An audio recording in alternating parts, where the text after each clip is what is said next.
Hello and welcome to today's video, and in today's video we're going to be replacing the master cylinder on my XJ40. Now the reason why I'm replacing it is the seals that are on the master cylinder reservoir that you can see there that I'm just draining have badly perished, and I thought rather than just replace the seals, which I could do, I thought I'd just replace the whole unit with a good, known, rebuilt, refurbished unit. So the first thing I did was I actually drained as much of the brake fluid as I could out of the master cylinder reservoir. The next thing is I used, if I recall, a 10 or 11mm spanner and undid the pipes going into the master cylinder. Now there's a couple on the side and I think there's one underneath. Now the couple on the side, one of them is particularly difficult to get to. As you can see there, I'm having a bit of difficulty getting to it. So what I did, using an 8mm socket, is removed the power steering pump. You don't need to completely drain and disconnect the entire power steering system. You just need to move the pump out of the way like that, and that actually gives you an opportunity just to clean behind the pump itself, possibly apply a bit of rust proofing, anything that you want to do. Ideally you would want a crow's foot spanner to get into there to get that final union. The next thing is, if I recall, it was 13mm nuts holding the master cylinder to the power servo. Once that was removed, I was able to get it out to my desk and then compare it with the master cylinder that I'm going to put on.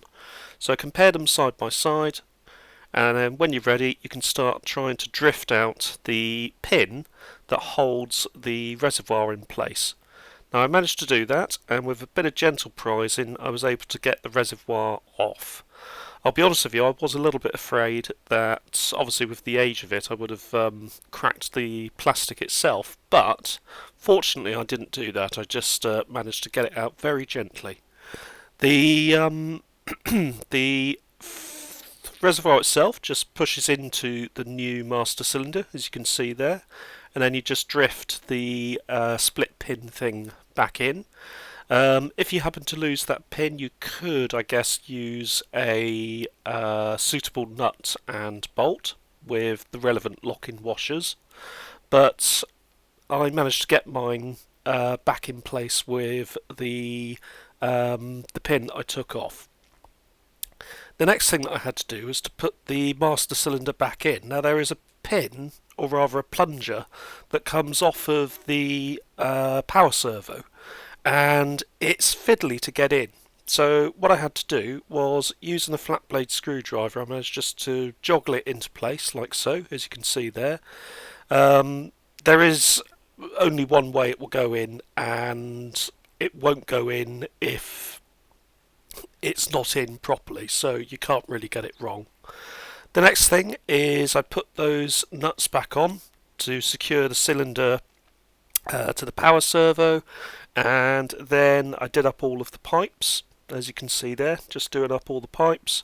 Again, a crow's foot spanner would come in very useful for the one that's underneath the reservoir itself, the one that's obscured by the power steering reservoir.